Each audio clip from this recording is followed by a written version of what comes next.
Good afternoon, everyone at NunPub. Welcome to our, I think, last panel for the day.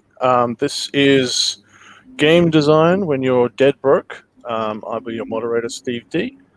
And we've just had someone disappear for a second, but I'm sure they'll be joining us. What I'm going to do is start off with just introduce our panelists, and then we'll begin looking through this topic. We'd really like to hear from our listeners and in the comments. So if you've got any questions, just type them in and we'll try to get to them. We really want to hear from you what you want us to talk about, but we've certainly got plenty to be going on with. So for just quick introductions, my name's Steve D. I'm a game designer, writer and publisher and the president of Tin Star Games based in Sydney, Australia. We also have some other Australians here. We have Keith Dylan Franks, who is a Sydney-based game designer as well, a board game designer, video game designer, music producer, art director, and Godzilla fanboy. And also says here I'm supposed to say that he's my best friend, which is... I was waiting for that. Yeah, included in the bio, very cool. We have that first slide as well, please. Whoops, let's try that. Not quite, here we go. So that's got everyone's contact details there as well. Hang on, let's actually play that. Except then I can't read the notes that I've made, so I'm going to stop sharing one more time, and I'm going to come back to that in a second once I've read everybody's names out from my clever document. If I can find my document again. We also have Helen Grayman of Jumon, who is a freelance artist and illustrator, and also from Australia. She's been bringing characters to life for role players since 2017. Avenel Wing is, along with the rest of her crew at Double Exposure Incorporated, runs Metatopia and the First Exposure Playtest Hall at Gen Con, among other ventures too numerous to name for her to remember, much less for us to recite. Much of her current work revolves around lowering the barriers for incoming designers, so perfect person to have on our panel this morning. And finally, Eric Slauson is a card and board game designer who specializes in making social and party games. He has a passion for finding new ways to get people laughing, talking, and creating memories together.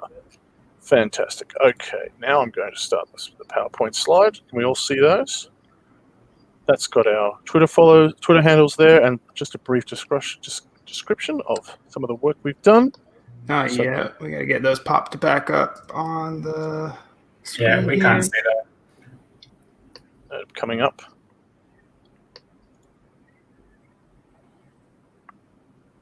In a bit. So let's start things off. I'll reshare my screen. That's what's wrong. I have to do it on my end.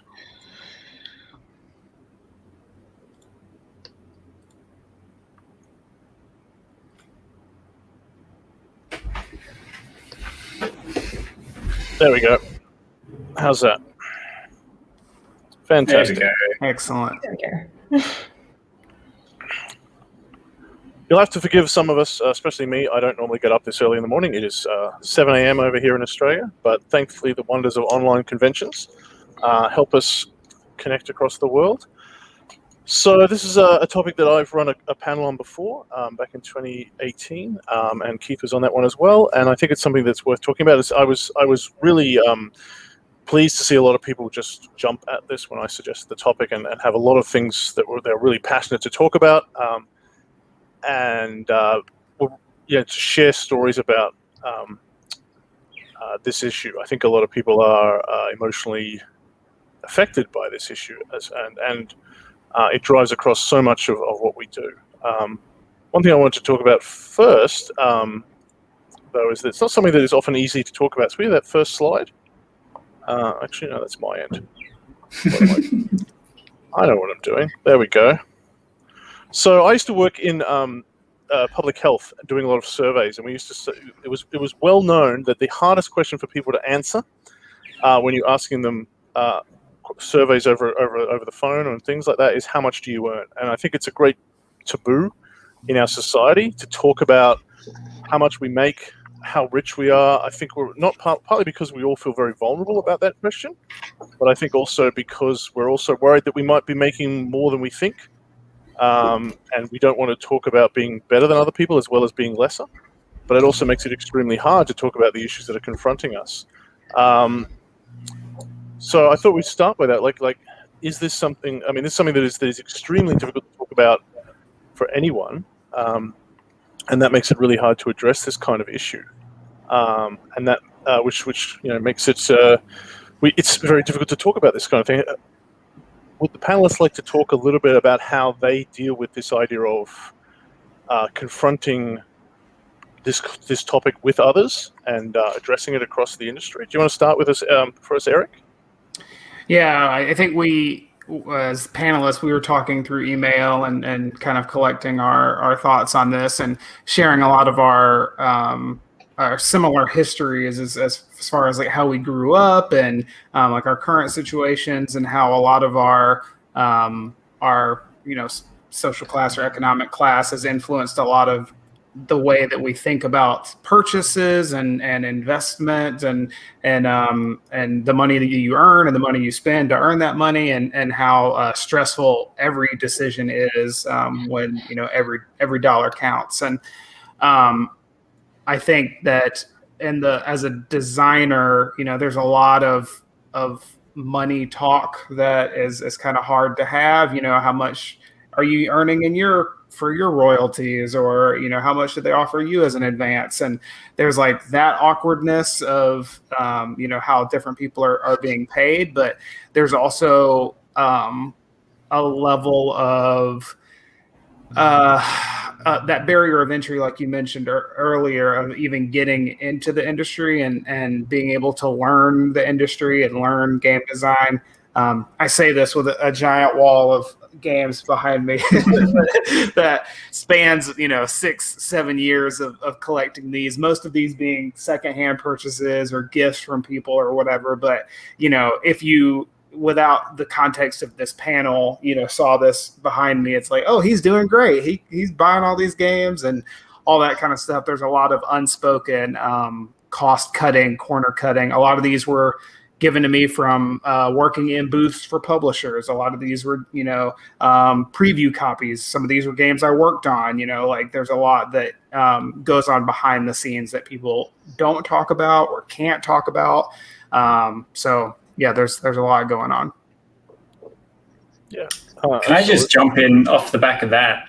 You raise a great point with what's behind you, and what's behind me is a towel because my curtain isn't quite wide enough, and a shelf that I've built out of milk crates and zip ties. So I feel like being able to destigmatize a bit about where you're at and how much income you're sitting with makes other people who are trying to look to get into that understand what kind of hurdles they're going to have to overcome. And when someone goes, hey, look, I want to do this, I want to put everything and chase art, and that's basically what this is art. And you go, okay, it's going to cost you a lot of money before you're going to make any money. And even when you are making money, it's going to be less than what you're spending for a long time. And only then, you've been doing it for a long time and you've built up a long rungs of the ladder, can you climb to the top. Yeah, I think, Helen, you're probably the person who's been in the industry the least amount of time of us. Did you find a lot of trepidation about coming into these kind of things when you are coming from a low income? Yeah, I came in from, I was unemployed when I started, and still I was living out of home and unemployed, so I still had a lot of bills to pay, etc. So when I first started, I was actually on, I'm not sure how to put it for international audiences, but like Centrelink, Benefits? your benefits. Yeah. Yes. I was on unemployment benefits at the time because I just left art school. I had nothing. So I was working my way, just kind of building a folio at that point of stuff that I could do whilst on these benefits and while still looking for jobs and things like that. And it was, I think myself, I was incredibly stubborn about, I'm going to do this. Like once I decided that I was going to be a freelance illustrator as my job, I was incredibly stubborn and I just stuck to it despite the incredible poverty that comes along with sticking with something like that. I think most of my trepidation was actually discussing my finances with people, because I had my friends and I had my family who were worried about me, and they could see that I was eating maybe rice and eggs every day. Like I wasn't like luxuriously living anymore. Not that I ever really was, because I'm not really that sort of person who tends to spend a lot of money on these sorts of like basic life necessities. But I think it shocked a lot of people that I started living like this, because in our sort of society, everyone's kind of treating themselves, and everyone's kind of like, a lot of social life is about spending money, and pretty much everything is about spending money. So when you decide to kind of go on your own and try and make your own money completely on your own, self-employment and everything, it becomes very confusing to a lot of people around you, and you get a lot of reactions that are generally kind of trying to dissuade you from following this path. At least in my experience, I had a lot of people, mostly people who didn't quite understand the art of it, who would want to say, no, why don't you get a job in an office? Why don't you do something like that? Have something more stable, because instability, and that's probably the big thing, instability terrifies everyone. And I understand it's scary, but it's that instability that is, I think, the most scary part about it. Not knowing where anything's going to come from in the future. It's shocking. It's scary. Yeah. On that note, I don't think, Avenel, do you have a full-time or an ongoing position with Double Exposure? Are you actually drawing a salary? Yeah, so Double Exposure is a giant umbrella. Yeah. And so I just picked up a job because the pandemic makes things even more uncertain. But Double Exposure supports 5 of us. And so it is constantly an ongoing source of concern and instability. It is an industry that is very young, right? It's still growing. Yep. I wanted to just double back and say that one of the things that I deal with, because we interact with about 300 designers through Metatopia, and then First Exposure is a couple hundred designers, and all of our work, right, in 2019, I attended 20 conventions. So I talked to game designers all over the country. And when we run our events and we say, it's okay if your game is 3 cats and a pencil, people stare at us and go, no. And so many of us have grown up with that narrative that in order to be successful, you need to look successful. And there's an amount of keeping up with the Joneses baked into what people think business success looks like, that if you come into a situation and your prototype is on index cards and you're earnest about it, there is occasionally this attitude of, oh, well, you're not serious about it, or, well, no company's going to sit down and play that prototype. And I was like, one of the things I'm hoping people come out of this panel with is a sense that challenges that, because if it's a good concept and it's a publisher that you're going to want to actually work with, or you decide that you're going to do your game design and then self-publish, which I don't recommend as your first shot, you're going to discover that you don't need to pay for a prototype before you've done your rounds of play testing. Don't throw a ton of money at it. It isn't worth it. And anyone that tells you otherwise is exhibiting their insecurities around money and success and inflicting them on you. I think that's a really excellent point, because I think there's a sense of great competition. There was the feedback panel last night that there was certainly some people presenting some very, very pretty games, and you could tell that there was a reaction of people like, "Oh, wow, this is very pretty," but there was also a reaction otherwise.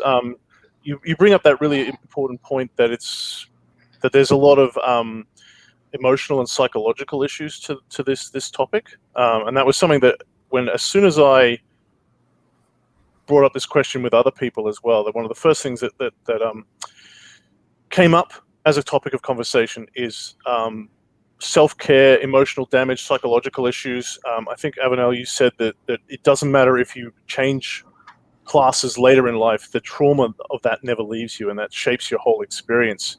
And I can imagine that also affects, you downplaying your abilities and your output. Would you agree with that? That some of that fear and doubt comes from a past of poverty or and the shame that comes with that? Not only that, but class migration itself, the transitional period introduces trauma. And so even game designers who have suddenly made it, who started out cutting every corner and pinching every penny, and suddenly can afford to have a hotel room at Gen Con with 2 people instead of 6 people. There's trauma and an adjustment period and a whole bag of stuff that comes along with making that transition and succeeding at that transition. Yeah. I think. Sorry, Keith, go. Oh, I was just saying. Sorry, Eric. Yep. The impact that a lot of this has on even like your creativity, as somebody who, did a lot of my toys were, it's all like imagination, like what can you scrape together, what can you build yourself, that kind of stuff. I have a hard time still getting in the mindset of like designing a game that has a whole bunch of components or printed minis or whatever, because all I can think about is how expensive not only it would be to buy, and I don't buy those types of games just because it's not in my investment. But like how much it would be to produce, and like what if I need to produce it myself, like what if I and so it is not a coincidence that a lot of the games that I started designing were party games that end up with an MSRP of $15 or $20 that are really accessible to people and are low components, very cheap to produce, just because that's where my mind goes. Like, how much fun can I make with the smallest amount of components? Yep. It's hard for me to get outside of that box, and it is limiting and it is frustrating. The same thing happened when I took some like film classes and like cinematography things in college, and even though I had people around me who could do special effects and do costumes and stuff, when I started writing, I was like, let's just set it in one room and everybody's wearing their normal clothes, and everybody brings their own food to set. It's very limiting. You get that programmed into you very quickly to try to be frugal even when you don't need to be. Yeah, absolutely. Helen, I imagine with art supplies, there's possibly a much larger buy-in necessary for the equipment. Being able to start off with something like a tablet or anything that or programming, though I am pretty notoriously cheap about my programming that I use. But having that initial investment is something that even if you like have the inkling that you want to do something like this, you want to start drawing or just doodling, buy it when you can. Buy it when you're stable, financially stable, because I'm currently saving for a tablet. Being able to save for a tablet on your own sort of income is a lot. It's a big buy-in, it's a big investment. Even traditional art obviously sees that as well, where just art supplies, they cost money, and there's this gatekeeping sort of system around it, which is why I suggest looking at alternatives. So cheaper alternatives are great. So cheaper products like paints or whatever if you're traditional. And there are cheaper tablets coming out now as well that are really good, because the industry standard used to be Wacom or Wacom, and that I think has been rolled over now into cheaper, more accessible tablets and equipment and even programming. So I think there is a huge push now that more people are learning about this stuff and becoming more able to do it. There's a huge push to make these things more accessible, and I find that with the communities online, there's a lot of support for artists who are looking to maybe transition to online and digital work, or even people who are trying to show that, or destigmatize rather, that using these cheaper avenues and these cheaper products is totally acceptable, and it's not about the material that you use, it's about the end product.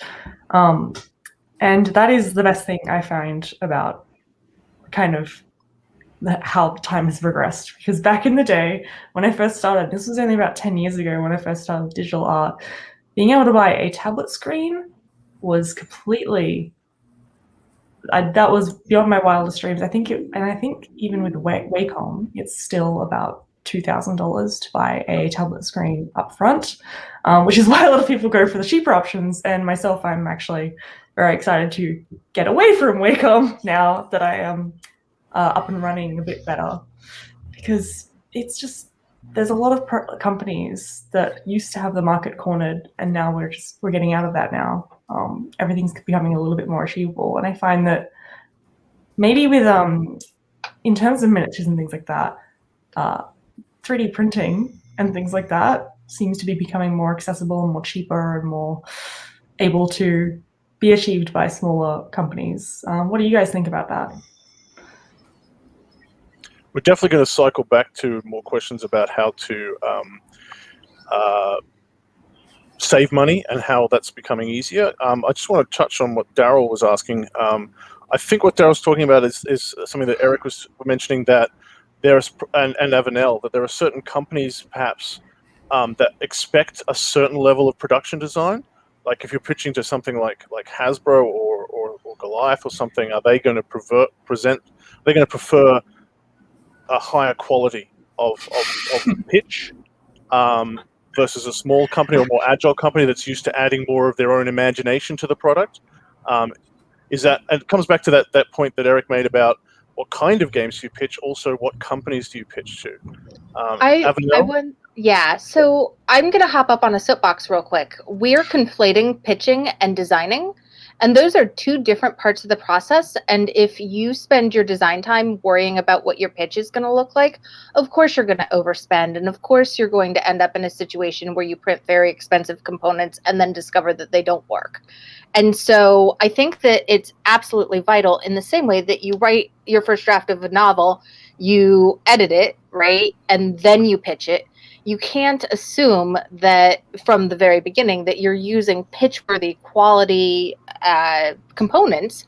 You're going to start with index cards. And if we're talking about designing on a budget, stop worrying about, think about who you're pitching to, but don't design to the pitch. Design the game using what you have available, and then worry about what Hasbro needs for a pitch or what the next smaller tier of publishers needs.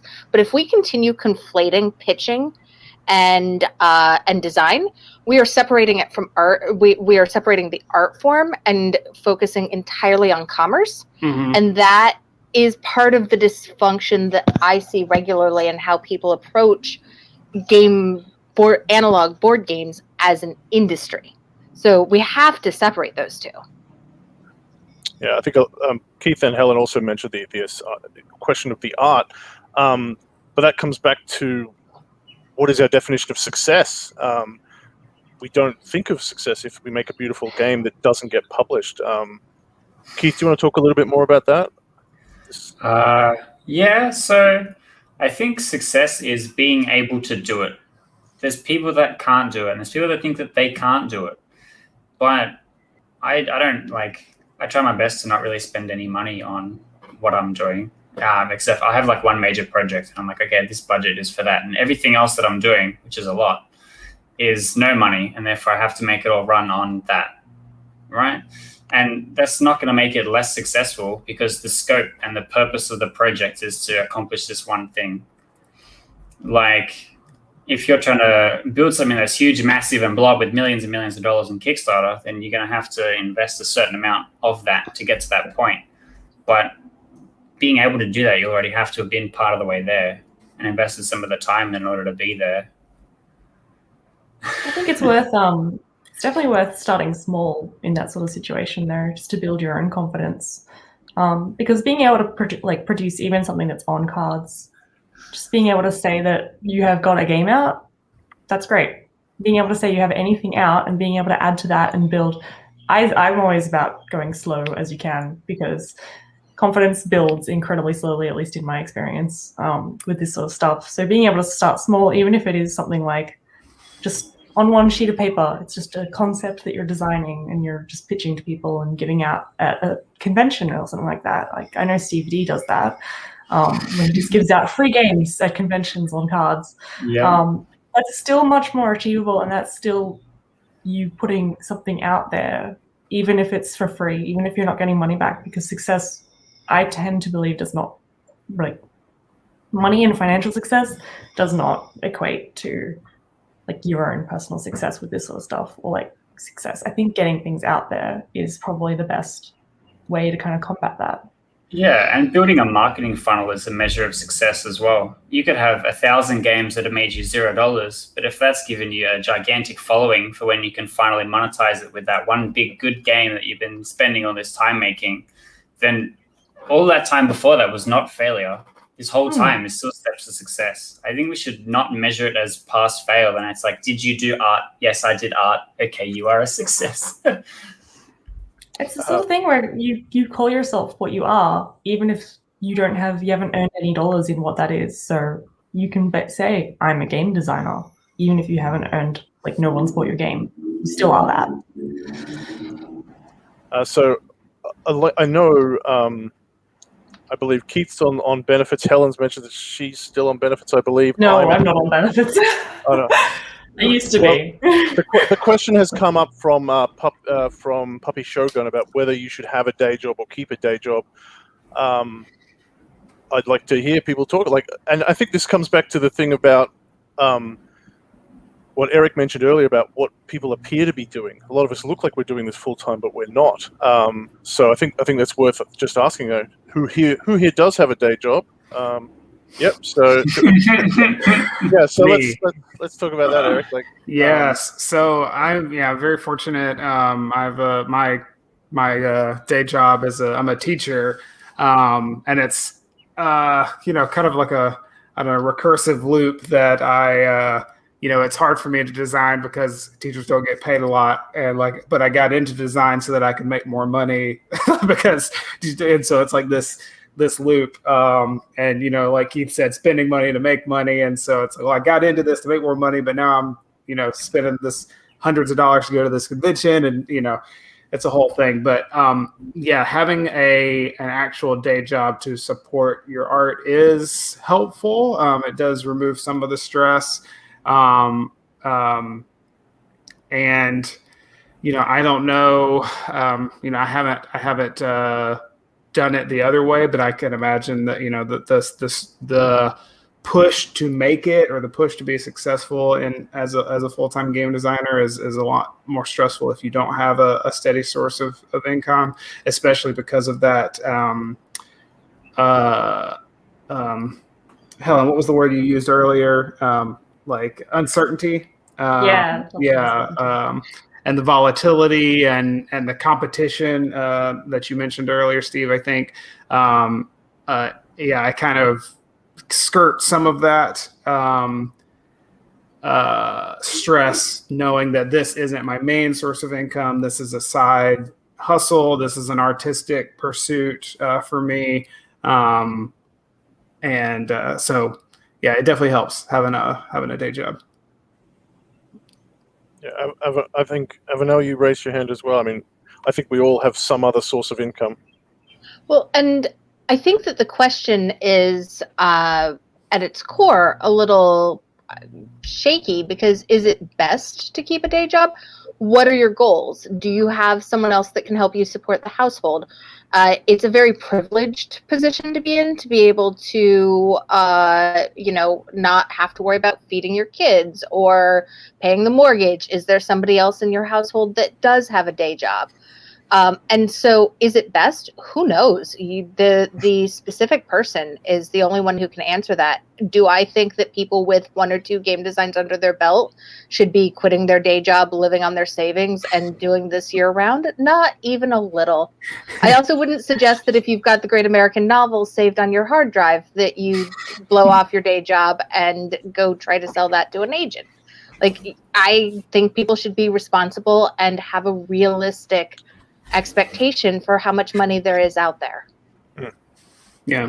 And I would say too, I don't, there are some instances, like I mentioned earlier, and having the ability to do some costs up front, like paying to go to a convention or paying for a hotel room, or just different things that are helped along by having a steady job. But because of the way that I look at spending money, it's not like I imagine I have this, this game design budget or whatever. Like, I hate spending money regardless. It doesn't, I could, we talked about class migration. Like, if I was making $100,000 a year, I would still be like, oh, a coupon, or like, oh, I would be free, I just, it's baked into my brain. So I don't, but because I have this day job, I don't kickstart all the games that I want to. I don't go to every convention that I could go to. I'm still very frugal, very discerning, and because if I try to separate it into my day job and my board game design career, then the spend money, lose money, make money, lose money thing gets very, very dicey very quickly. I just try to be frugal in all areas, and the design part comes into that. It's just a part of that. Well, actually, jumping on the back of that, some of it's a big gamble. I don't know if people are familiar with my history and Kickstarter. First Kickstarter, very good. Second Kickstarter, very bad. And because I had invested a lot in the second Kickstarter and had a huge ego because the first one was a success, it didn't end very well. And those are the kind of things where a lot of it is an investment. You're like, okay, I believe this game is really good. I have confidence in it. You're now investing in art, you're investing in marketing, you're investing in all these kind of things, reviews and whatever, to get it to somewhere if you're self-publishing, or time to go to conventions to pitch it to people, or all this kind of stuff. Because you have to invest in yourself, like you're betting on yourself to win. And never bet with money you can't afford to lose. Yep, that's a very good point. So on that issue, I think we've basically been dancing about all this thing is how do we get money that we can afford to lose? How do we help as many people as possible get over this hump? Obviously, we've talked about ways to save money, but there's also a psychological issue, as we've mentioned. And as Avenel said, it's a great privilege in many cases to be able to do this. What can we do to help people make these choices and have more advantages in this area so that we aren't losing great designers because they don't have the time and the income? Is there something that we can do in that area? Does anyone want to jump in on that? There's a lot of mentorship stuff that's starting to pop up in a lot of Facebook groups that I keep seeing, where the people that run these big groups go, hang on a minute, there's a lot of designers in here, and there's a lot of designers that really have no idea what's going on. But there's also a lot of people that are happy to give out free advice and help people do these things. They don't make those really costly first-time mistakes. And it's free to get up into the mentorship program, and there's hundreds of groups out there where you can go through and find it and get paired up with someone that kind of matches the skill set that you're looking to have, or the skill set that you don't have and need help with, and ask them the question. You're like, look, this is what I have. This is kind of what I'm doing. What do you think I should be doing? What kind of path did you do when you were in this situation? And get that advice that you need to make those kind of choices. Yeah. I would say there's also a big social component to this, to the business side of all this, that, a lot of, I guess, beginning game designers, you don't understand like how small the community is and how much you really do need people around you to help support you. Avenel mentioned, 6 people in a hotel room. Like, that's a very real thing, like, in order to get to conventions. And you don't have to go to conventions, but in my experience, like, it's incredibly helpful to, meeting publishers and experiencing, what that scene is like, being able to play test with strangers. Like, there's, so many benefits to being able to go to conventions. But the social aspects of networking and getting connections and friend groups and stuff really helps make that possible, whether it's working in a publisher booth in order to earn your badge or free games or whatever that gets you there. But it also allows you the kind of one-on-one time to interact with that publisher potentially, and like talk to them a little bit, see what games they're looking for. They might be able to introduce you to another publisher. Like it's very much trying to find a support network, whether it's people to split meals with, people to split the hotel room with, people a way to get into the convention for free. I've carpooled with 4 or 5 people in a car, driving up to PAX Unplugged. It's a lot of my ability to do this has come from other people. So it's definitely not going solo and relying on your own income and your own budget. Yeah. I wonder if we've lost some of that with COVID, is that we've all been able to access great things digitally, but we're actually in many ways spending less time together as a result. Yeah, well, the one convention we have in Australia didn't exist this year gone, PAX. They set up an online PAX, and the board game segment was this big and not very good. And so we just don't get a convention until maybe the end of this year, if we're lucky. If people don't keep spreading the COVID around, we might get a board game design scene back in Australia. But I'm super jealous of the privilege of living in America, the one country where the board game industry actually exists, and you can get in a car and drive to a convention any weekend of the year. That's don't feed our ego. Don't feed our ego. The other countries have thriving, active game design. Don't do that, because they'll believe it. They'll listen to you and they'll believe it. That's true. And everything else is on fire. So yeah. I think that comes back to some of the psychology of like the envy and jealousy, is that because America is always just this focus of international culture, a lot of us in Australia just go, well, I can't make it. I'm not in America. And we kind of cancel ourselves out a little bit.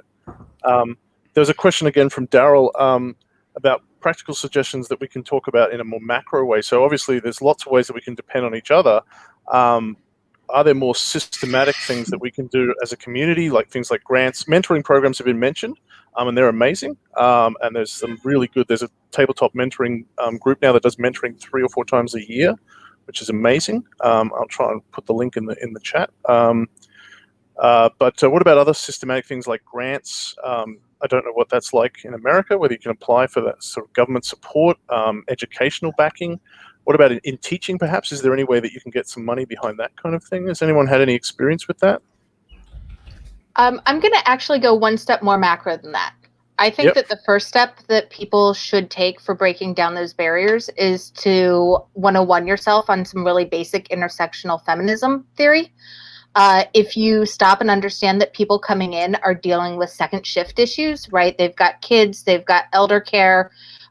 If you are not coming in as educated and wealthy, there are barriers that are invisible to people who take things for granted, and being able to identify, walk into a space and find and lift up the 10 most vulnerable people in that space and say, let me introduce you to 2 people that are going to be useful to you. Let me introduce you to 2 people who know freaking everybody, is so much more valuable than saying, well, join this Facebook group or join that Facebook group. No, like start by understanding what the barrier is and start deconstructing it one person at a time through using the resources that cost you nothing. Yeah, absolutely. I think that's really important, and it's something I wanted to talk about definitely today, about how these barriers intersect, of course, with the barriers of gender, and ethnicity, and socioeconomic status, and all of that. Yeah. Even disability as well. Mm-hmm. Yep. Yeah, I mean, and that's something that also has its own kind of stigma. I am on a disability pension, which also makes it very hard for me to have financial barriers, but also physical barriers and things like that. There's all these things intersect, obviously, because they all tend to make you more likely to have less money. Kenslow's mentioning the mentorship program. It was exactly what he needed. So that's, I think it's just called the Tabletop Mentorship Program. They're really nice guys, and they do a lot of mentoring there. So that's just, Helen, have you found anything particularly doors closing to you because of your gender at all? Related to economic things? In terms of that, because I'm an artist and I actually am very active within the Melbourne. It's sort of zines. They're like I'm sure most people know about them within the Melbourne zine community, and our community is very, very focused on creating jobs and things for people who have disabilities, people who are any sort of like variant on anyone. We're very big on inclusivity, especially in the LGBTQ space as well. And that's actually where we went with, I think that's why we are doing that as well with ArcanaCon, which is a convention that we run down here. I'm on the committee of, and it is a small tabletop roleplay convention that's starting up at the moment. And we are just, any chance, we will give free tickets to anyone who is differently abled, or who can't make it, who can't afford it for a certain reason. All they have to do is give a reason why. And even that, they don't even have to give a reason why. They just have to reach out to us and say they need some help that they want to attend. As for my own experience, I don't think, because most of my work has come through online, I don't think my gender has become a big play. However, it has affected the way I perceive my own worth. Coming from a society that's incredibly patriarchal, it's sometimes you internalize that, and I have had to fight it myself, where I have to be like, I am worth this amount of money. My hours are worth something. Like, it's sort of like this idea that you have to foster the fact that you are equal and raising that sort of equality. And I don't know if Avanel's ever experienced that, but it's definitely something that I have been working on these past 3 or so years of making it on my own. I deal with a lot of people that assume that because I'm a woman and because I'm in a straight-facing outward relationship that I need them to educate me, and I need them to tell me about the industry or about game design or about running conventions, and I'm 25 years in. So there's a lot of like, okay, so treat me like the intern. Do you have that out of your system? Okay, so let's talk about what I can actually do for you, right? Like, here's my great big box of bits. Do you actually want to talk game design, or do you want to continue to talk over me? It's cutting through that initial interpretation of you, that how you present. People come in, and it's not something they're doing on purpose. It's just something that everyone has to kind of be aware of, that they are prone to be like this in our society. But yeah, it's something that I think a lot of people have faced, but depending on your community, you can find support. I think the best thing you can do is find support around you, which has been a huge boon to me, being able to find like similar voices around me who do the same thing I do. I think you mentioned about how important it is to sort of to lift up others and to help others get into this inclusion. But sometimes, of course, that also requires us to have energy and money that we can. And I often feel like sometimes, when you're desperate for some income, it's very difficult to give away your game. Do you think that I'm wondering if any of you have ever sort of run into that position of like, oh, please play full price because I need the money myself. I worry that sometimes we're just passing around this very limited amount of cash. Does anyone have any comments on that? I accidentally do the opposite. I give away more than I should, because like, in part of that is it's done, it's broken even, and everything after that, I'm not chasing that I've made my money back status. Everything else is kind of like, yeah, it's done. This is a thing. It's just kind of, I have 600 of these lying around at my house now. It's just cost more than it is something that has value, because I can't give it value anymore. It's not the projects I'm working on. It's not the art that I'm doing now. You know what I mean? It's like, this isn't currently on my mind. This is just the back catalog or whatever. Here, have this thing. I give them away. I leave them whenever we we stayed in an Airbnb or whatever it was, and they had a board game collection of like Yahtzee, Monopoly, etc. And I'm like, here's a Castles of Kalira hiding in amongst there. It's like next person's I'm just gonna have a board game awakening thrust upon them. But like, and I shouldn't be doing that, obviously, because that's not going to make me money. Or maybe it does. They'll see the game and they're like, wow, that's the best thing since, sliced bread, and I'm going to go and look them up. And it pays for itself as a marketing expense, I hope. But most times it's not going to be like that. And I should be more seriously chasing a point of sale, more seriously trying to go into like brick and mortar and be like, look, here's my thing. And chase those avenues. But like Steve said, that takes a lot of energy. And it's here in Australia where it's 3 hours to anywhere, for me to carry around crates and be like, hey, would you like some wares? Anything off the board game trolley, and hope for the best isn't always super practical. I want to come back to that issue of sort of giving away. When I've worked extensively in the role-playing industry, and we used to be called swag, and the end of conventions, because you don't want to ship things home, people would just go around to other people's booths and trade. Like, here's my thing, can I have your thing? Eric, you've got a lot of second-hand games there. Does that kind of thing exist in the board game industry, or is that going to look really weird if we do people do swag? Yeah, I mean, it depends on the publisher, but yeah, that's definitely a thing that happens. I think at the end of conventions, there's a lot of like, oh yeah, we got a couple extra of these, like kind of trade some things around. I definitely have left conventions with like extra food that didn't get used from the giveaways, or like a backpack that was never claimed from the raffle, or there's a lot of things that get given away because it's more expensive to ship at home than it is to you would be horrified and surprised at the amount of furniture that gets bought, and then TVs, furniture, like whole couches that just we only needed it for 3 days, and it's a shame that the number of times where I'm like, man, I could really use that table, but I flew here. If I drove here, I would take that table in a heartbeat, for my house or whatever. So yeah, there definitely is that that trading, but there is still an unfortunate amount of waste, and some of it I think gets donated and stuff. But sorry, that's a tangent. I saw Abby have a visceral reaction to it, but again, it's my poor brain. I am like, there's nothing wrong with that chair. What is happening?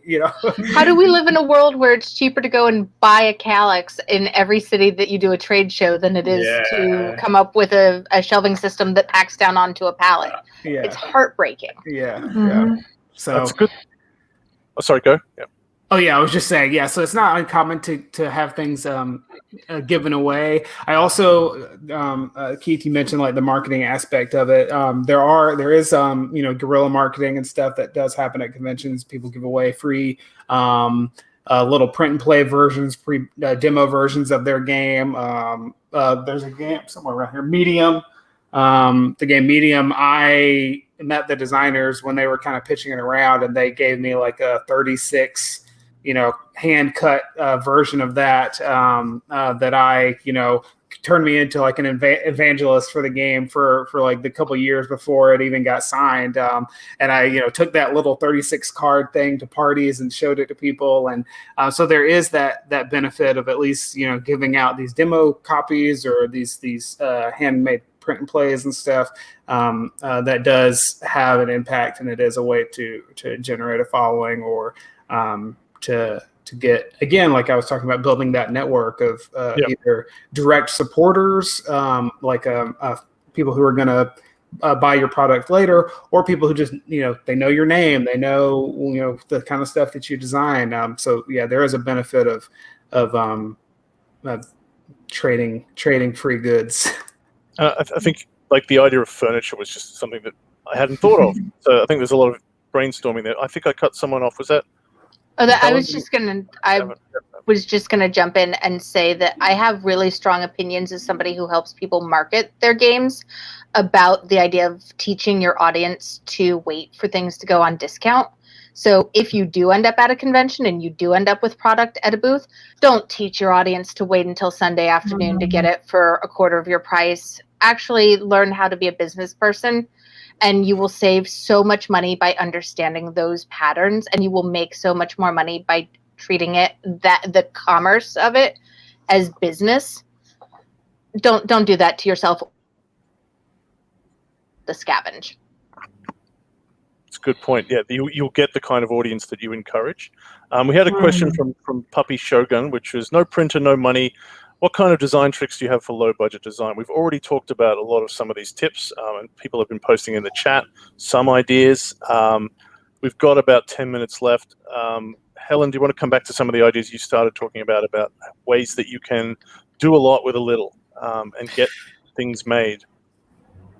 Okay, well, I mean, online has been great for that sort of stuff, but it depends. If you're looking for a physical, any sort of physical thing, then, I mean, we always kind of encourage it in our community, where if you have a partner or someone who has a job that has a printer or anything like that, but that again needs, getting free printing on the sheep. It's great.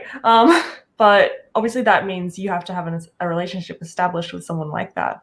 I think in that situation, then the best thing to do would be to broaden your community and try to reach out and talk to more people, because once people realize the art you're trying to make, they will definitely want to help you make it. From my experience, people want to see that stuff. They friends and good friends want to see you create stuff like that. So if you can just kind of get in there and speak to people who would be willing to support you, then that's great. And I think that just buckles back down to expanding your community, expanding your followership, expanding your growth, getting your ideas out there and showing people that it's worked. Also, Slauson Design says, having a day job has helped me in that way too. A lot of free printing, which is that's probably one of those places. As long as you're not getting caught using the company printer or photocopier.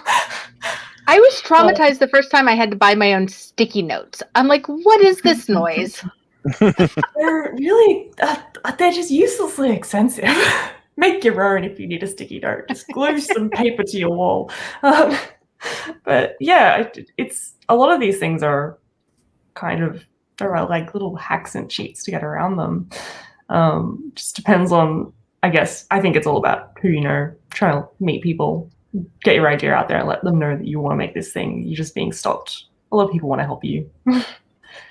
Yeah, so, jumping on that, I had a problem recently where I went to my friend and fellow person in the design network. I'm like, hey, I need to make custom dice. Where's the best place to go and make custom dice? And he's like, oh yeah, what needs to be on them? I'm like, blank 1, 2. And he's like, all right, I've got a vinyl cutter and I've got some blank ones. Like, come, we'll go and get lunch and I'll give you the custom dice. I'm like, all right, that was a bit way easier than I expected. But then, speak about what you're doing, yeah.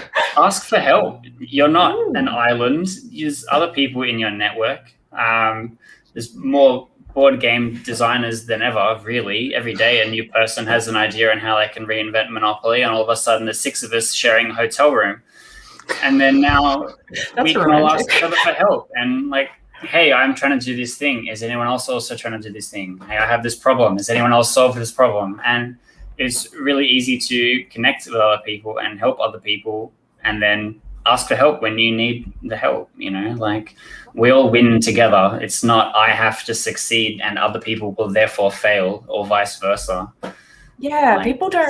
Once you get everyone who's creative around and together, they don't want to. They're not competing. This isn't like some reality TV show where everyone's like, "No, it's just me. You have to make it on my own."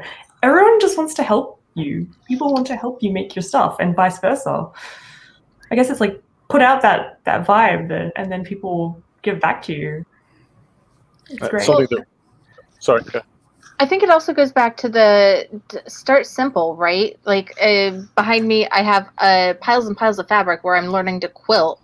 And instead of using index cards or using sticky notes or something that had monetary value, when it came time to put the little labels on things so that I can keep track of what size, I took a sheet of scrap paper, folded it up into pieces, and turned it into identification cards. right? If you're really strapped, start by, okay, can I do this design on cards? Do I have extra sleeves? What paper do I have that I can just cannibalize from some other project, right? Everybody gets their electric bill in the mail. Go use that envelope and stick it in a sleeve. It can even be a case of the challenge is sometimes the fun part that creates something truly unique and truly different. The challenge of the materials that you have, sometimes that can be enough to just be like, well, what am I going to do? That can just get you thinking. Being challenged like that I think is great for getting creative. That's the design haiku, right? You have fixed number of syllables and you got to try and make art with it. Yep. Yeah. People have I like mentioned in the chat that cannibalizing games from thrift stores or games that reviewers don't want anymore is a great way to get components. And Ian's mentioned, so Eric's mentioned that Exploding Kittens was originally written on a deck of playing cards. That's very often where things start. I used to teach game design, and we would just bring game scrap effectively and put it all together. It's a very Daryl sweet way of says- recycling too. Yeah, that's right. There was a panel earlier about reducing waste. Let's stop. In Australia, we often have curb pickup where people just put their garbage out, and I've actually got a lot of board games just walking along the street. It's not a recent game, but so we're all I think raccoons going through the trash, and that's probably a good idea. Yep. 2021 Steve D game release, raccoons going through the trash. You heard it. Oh, great. But it can be amazing fun to see things turned into other things as well. Saw people using the circular pie pieces of Trivial Pursuit to turn them into spaceships that eventually became a game, about the shape change, but it was all about putting little blocks into the little holes. That's a great way to inspire your creativity as well. And I think that's, we've come back over and over again to this emotional thing. But I want to touch again on what Keith said in our last couple of minutes about asking for help, because that comes back to what we talked about a lot at the start, is that there's still, I think, a lot of stigma about asking for help, particularly if you think it's something that is attached to other kinds of stigma. Have you guys struggled with that? Was it difficult early on to I see Helen nodding her head? It's definitely difficult early on, because when I went off benefits and when I was like, I'm going to do it on my own, I can do it on my own. It was a big point of pride to do it all on your own. And that was ultimately resulted in like a lot of not eating good and things like that, and just being completely like unable to leave house because I had no money. And so there's a lot of stigma with asking help, but I think a lot of my friends would, I guess, see me in that situation and they'd be like, I'm just going to take you out. And a lot of people around me were reinforcing me to ask for help when I needed it. And from what I've learned through my few years of being in business, asking for help, even if it is just like, oh, I'm a little bit low this week, anybody want little drawings or doodles or anything like that, it's helpful. Just being honest and I think earnest with where you are, people will tend to try and help you if you are in a bad place with that sort of stuff, financially or otherwise. Mm-hmm. And that does come with having that network around you as well, because a lot of my early mistakes, a lot of the money that I spent was because I didn't have people around me and I didn't know how much I was supposed to be spending. I mean, the first convention I went to, I probably spent $1,000 because I didn't know that you were supposed to split a hotel room with people. Like, I didn't know that, I could work for a publisher for a certain number of hours. And so, you don't know what you don't know until you start talking to people and asking people. And, it was the first time when I was like, yeah, how are people making money at this? Every time I go to a convention, it's like $800. And people are like, what?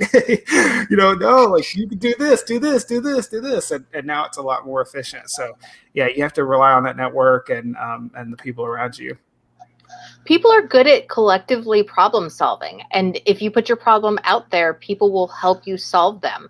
Right? Avi, I'm designing a game and I need 400 dice. And I'll be like, well, I can come up with 20. Maybe we can scale it down and test it on a smaller scale. oh yeah, I could do that. But you get so in your silo. And so I'm going to this convention. I have to do it like a business person. Wait, what do you mean I could just Amazon Prime some groceries and not pay restaurant prices? Oh, cool. Business people have a business behind them, though. They're not working solo. That's something that you should try to remember as well, is that set that up for yourself as an individual, like artist or creator. You set that up for yourself just with your friends, with your community, with your fellows. It helps. From a pragmatic perspective, pack instant oatmeal when you go to conventions. Don't pay for breakfast. Good advice. Yes. So we've got about 30 seconds left. A lot of this has been talking about helping people. Eric, as a teacher, is there something that you look out for, ways to see where people need help? Is it so that the rest of us can learn to see that better and do that better? Yes and no. I think I'm probably going to give you the opposite answer that you're looking for. That people are very, very good at hiding when they need help. A lot of times you're not going to be able to spot the kid that is, and living in poverty, unless it's like an extreme situation, or, if a kid is being like extremely abused, you might notice that. But like the more subtle forms, or, even there's a lot of things that people are very, very good at hiding or not talking about. Yeah, I don't know how helpful that is. I think you as Abby pointed out earlier, look for the people who might need help, or who you would be interested in making it. I see in the chat people talking about making your design groups. I don't know. I think it's more. The more you get to know people, you have to kind of break through that barrier of what people are comfortable telling you. What help they will need. And a lot of that comes from that social piece. So, I think that might be a great. Anyone else have any last comments on that? I think that might be a great place to end. And maybe that's a future panel. Is like, how do we get better at helping others and spotting needs, and getting better at lifting us all up through this kind of encouraging people to ask for help and so on. I just have to then thank all our wonderful panels today. I've put their details back up again. Please, if you've got any other questions, find us on Twitter.